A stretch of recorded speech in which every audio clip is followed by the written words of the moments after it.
Hindi cinema के इतिहास में शायद ये अकेली ही फिल्म होगी जिसे पर्दे पर आने में 5 नहीं, 10 नहीं, 14 नहीं, 15 नहीं बल्कि 20 साल से भी ज्यादा का वक्त लग गया।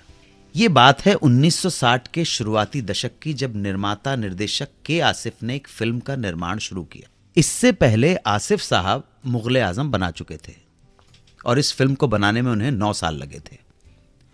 मुगले आजम की कामयाबी के बाद उन्होंने सोचा कि वो अब मुगले आजम से भी एक बड़ी फिल्म बनाएंगे और ये सोचकर फिल्म का काम स्टार्ट कर दिया।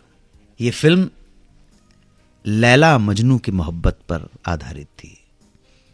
टाइटल रखा गया लव एंड गॉड। ये फिल्म के आसिफ की फर्स्ट कंप्लीटली कलर्ड फिल्म भी होने वाली थी। लव एंड गॉड का निर्माण शुरू हुआ तकरीबन 60-61 के आसपास। इस फिल्म के मुख्य कलाकारों के रूप में उन्होंने साइन किया गुरुदत्त और निम्मी को। निम्मी जी ने अपने एक इंटरव्यू में कहा है कि के आसिफ उनसे कहा करते थे कि निम्मी, ये फिल्म मुगले आजम से भी बड़ी ग्रैंड और शानदार बनेगी, इसे देखकर लोग मुगले आजम को भूल जाएंगे। पर यह फिल्म जब से शुरू हुई कोई ना कोई मुसीबत इसके निर्माण के बीच में आती रही और फिल्म मुसीबतों के कारण बार बार अटकती रही। सबसे पहले यह फिल्म अटकी 1964 में। 10 अक्टूबर 1964 को अचानक गुरुदत्त जी की डेथ हो गई। इसके कुछ समय के बाद आसिफ साहब ने गुरुदत्त की जगह संजीव कुमार को लेकर किसी तरह फिल्म की शूटिंग रीस्टार्ट की। लेकिन किस्मत देखिए कि 1971 में लव एंड गॉड दोबारा रुक गई और इस बार इस रुकावट की वजह यह थी कि आसिफ साहब चले गए। आसिफ साहब की डेथ ने इस फिल्म को तकरीबन बंद ही कर दिया था। वक्त गुजरता गया और के आसिफ का यह एम्बिशियस प्रोजेक्ट यह आखिरी शाहकार डब्बे में बंद पड़ा रहा।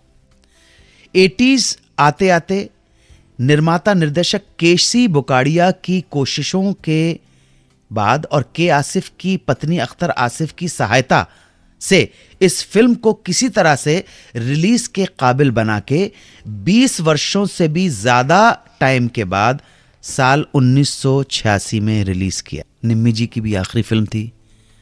नौशाद साहब और रफ़ी साहब की टीम की भी आखिरी फिल्म थी। और एक आखिरी बात यह कि इस फिल्म को देखने के लिए इस फिल्म का हीरो संजीव कुमार भी नहीं रहे।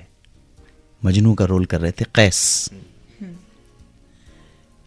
गुरुदत्त साहब चले गए और 85 नवंबर में हरी भाई उर्फ संजीव कुमार भी चले गए। लैला मजनू रवेल साहब ने भी बनाई थी, ऋषि कपूर और रंजीता को लेकर। डैनी, ऋषि कपूर, रंजीता को लेकर। मदन मोहन जी ने इसका संगीत किया था और कुछ गाने जयदेव साहब ने भी कंपोज किए थे। वो तो खूब फिल्म चली, लेकिन के आसिफ की लव एंड गॉड नहीं चल पाई। महान कलाकार मुकेश जी की नेक दिली दरिया दिली का एक किस्सा जिसे बयान किया था another great singer Mahendra Kapoor ji ने।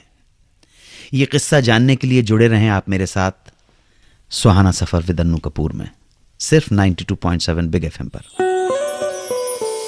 92.7 बिग एफएम पर सुनते रहिए सुहाना सफर विद अन्नू कपूर।